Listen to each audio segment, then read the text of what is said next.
So back in 2016, Jack Daniels and Indian teamed up for the first time. It was Jack Daniels' 150th anniversary that year. To commemorate, we got two bikes from Indian. We got a Springfield and we got a Vintage, both coming in at 150 units total. Fast forward to 2020 and we got this. This was the kickoff for the new Indian Springfield Dark Horse, basically what this bike later became. But this bike was built in honor of Jack Daniels single barrel whiskey. Now, fun fact, this was probably the least popular of all the Jack Daniels bikes made. We got one for 7 years. Our first one was our Vintage and Springfield for the 150th anniversary. The following year we got a Chieftain. Then we got probably one of the most popular ones, which was the 2018 Scout Bobber, which was a Fireman edition, which was a really, really cool bike.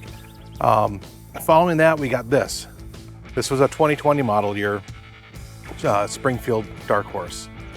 Then after that, we received a Roadmaster Dark Horse, a Challenger, and a Chief. Now the Chief was the final year. The Chief, in my opinion, was my absolute favorite, followed closely by the 2016 Vintage. And then, honestly, even though this one is the least popular, this one's my third favorite. This is a beautiful paint job. It has the nice touches, but for whatever reason, the public didn't react as positively as they had in the other models, especially coming after one of the most popular years, which was the 2018 Scout Bobber. Indian has a couple different elite or premium models, and historically those have been the Jack Daniels bikes. And then in 2017, they started their Elite Series. Now, the Elite Series is something that continues to happen today and continues to be a very popular bike for them. The Jack Daniels, unfortunately, I don't know if we're ever gonna see that collaboration again. Indian did it for 7 years, and that seems like a fitting end, actually. It's kind of like one of those, a really good movie that you hope they don't make a sequel to because you know they're just gonna mess it up. Now, this particular bike that I'm showing you is a bike that we have on consignment. So I may be talking down on it a little bit as far as popularity, but don't get me wrong, this is an excellent bike, and for you collectors out there, this is a cool bike to have in the collection. This bike was sold and really not ridden very much. This has just over 2,000 miles on it. It's a really nice example. That would make a really good rider for somebody. Now, if you are interested in this particular bike, I do have a link below to show you the listing. So if you have any questions at all, feel free to contact the dealership through that link. So as I mentioned earlier, this is Indian's 4th Jack Daniels bike in the list of 7. This is also the first year we got to see the 116 offered in a Jack Daniels bike. Other things that make this special to Jack Daniels is, of course, our Clockworks windshield. You have a special leather strap on the tank. You have a special stitch seat showing the Jack Daniels logo.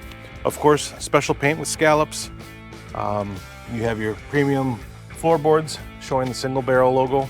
You also have your single barrel logo on the side covers, a special throttles and bottles don't mix logo on the back of the front fender, and of course, your numbered horn cover, this model being number 101 out of 177 made.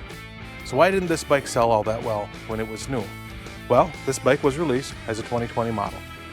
And I'm sure you all remember what was going on in 2020, and that was the beginning of COVID. Now, at that time, this was the highest priced Jack Daniels bike ever made. And when I say that, I mean this bike retailed for $36,999. And realistically, you're getting a Springfield Dark Horse, which that version of the bike was around in the mid to lower 20s, but you're getting the premium Jack Daniels, and I just don't think that price point resonated with the audience. In the end, Indian ended up putting on some rebates, but now in the used market, these bikes are priced really where they should be, especially for being a rare and numbered model bike. So, Springfield, one thing about this bike, and this is, again, based on the Dark Horse Springfield that we still have, the bars. This had the mini ape hanger bar, which puts you in a little bit different seating position. Now the way that this is laid out, I'm 5'11", I'm saying I'm fairly average overall height and proportions with my legs and arms. This, I've always felt on this version of the Springfield Dark Horse that I'm stretching out a little bit up top. It's hard to show you, but when I'm riding it, I feel like I'm forward. I like a little bit more relaxed cruiser position.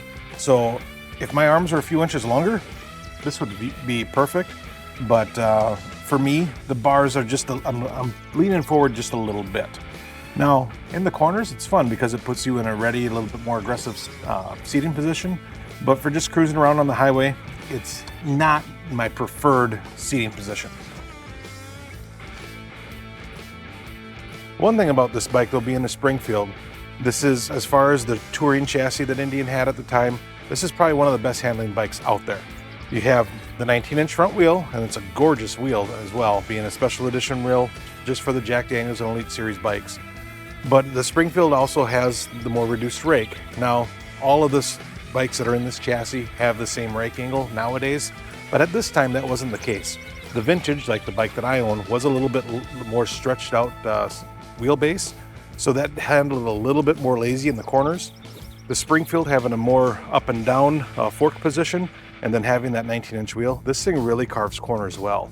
Just like a Chieftain, except now you have less weight up on the front end, and it's just a lighter steering feel, and this thing really does handle the corners extremely well. Of course, having the 116 power plant, you have really all the power you need in a bike like this. And thankfully, at that time, you could still get, and you can still get, camshaft upgrades, air intakes, and exhausts, so you can really get a little bit extra power out of this engine if you so desire. Currently for 2025, guess what? You can't put cams in them right now. So I'm sure because of EPA stuff, the newer model Indians, there's a little bit less cool stuff you can do to them. But if you're looking at one of these, know that you can actually make this thing a little bit more of a hot rod and a lot easier. So there it is, the 2020 Jack Daniels Springfield Dark Horse. Again, a bike at the time that didn't really take off, but has started to gain a little bit more popularity. And there are a few nice examples out there, this being one of them. So if you'd like to add one to your stable, definitely check out the link below. But otherwise, if you have any questions or anything on the entire Jack Daniels time span, or this bike in particular, drop me a comment below. I like answering questions like that. I like to engage with you folks. So anyways, as always, don't forget to enjoy the ride, and thanks for watching. We'll see you next time.